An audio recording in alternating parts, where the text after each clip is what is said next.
before I start, I should talk a little bit about the work that I do on the AI science team.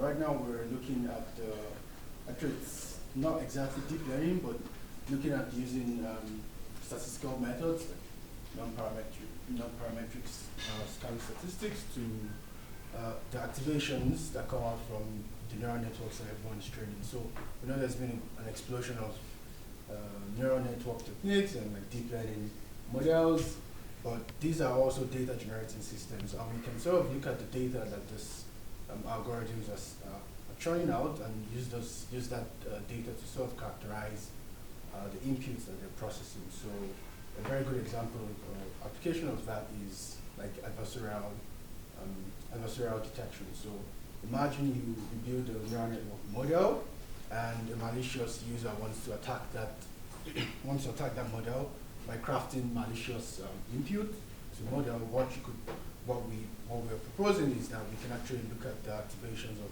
those deep neural network models to sort of say this model is processing a malicious input. But I'll talk briefly about deep learning, the technique, and maybe we can have a discussion afterwards and see where it leads. So I guess this is basics, which I assume everyone is familiar with. Machine learning, deep learning is a small subset of machine learning, which is a broader subset of artificial intelligence, and really artificial intelligence is the ability to perform tasks that you associate with intelligent beings, basically. And machine learning is just a small subset of that. Is able to do this by looking at patterns in data.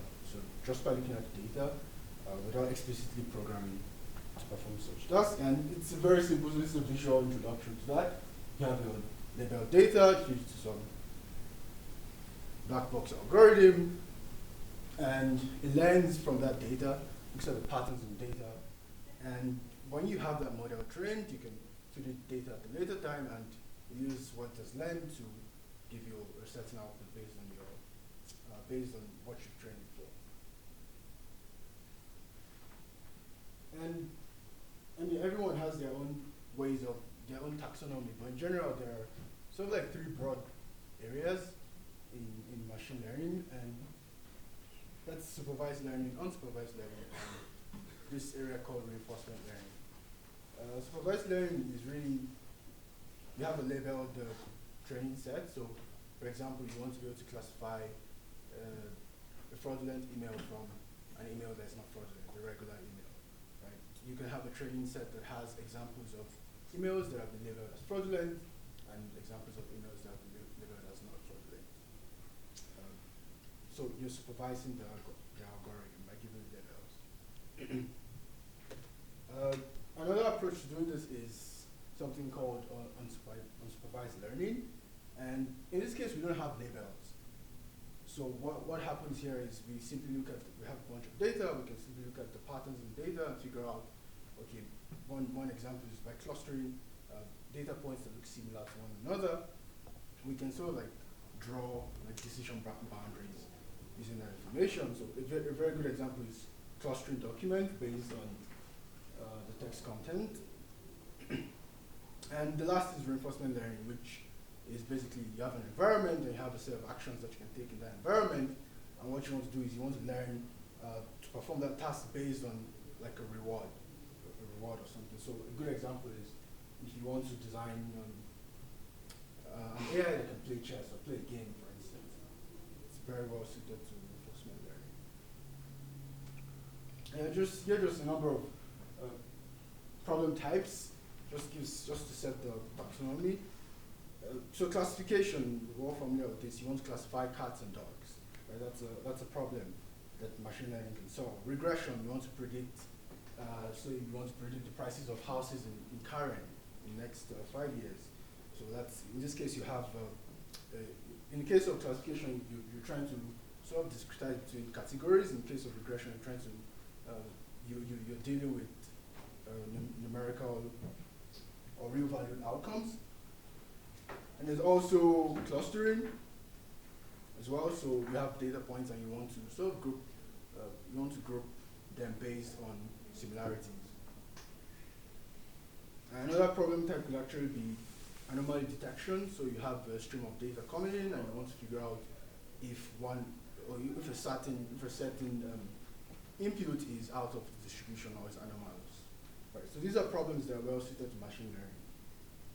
And a bunch of algorithms, classical machine learning algorithms, k-nearest neighbors, linear support vector machines, decision trees, naive-based algorithms, which are probabilistic based. All these are techniques that you can use to address the problem of learning, of teaching a machine to perform a task and behave intelligently. So now, what I'm really focusing, which is deep learning, right? So deep learning is a subset of machine learning. And in this case, the central idea behind it is you can have something called distributed representation. So instead of the fundamental, the underlying principle is what we call like neurons and artificial neural networks. And they basically derive meaning by using like a hierarchy of like multiple layers that sort of mimic the neural networks in the brain. So it's a brain, or it's a neuro-inspired technique to learning from data. And provided with lots of information, and it's able to figure out, just like any other machine learning technique, how to give you your required output. And I'll delve deeper into what this means. So this is just an illustration that shows why neural networks are referred to as being inspired by the brain.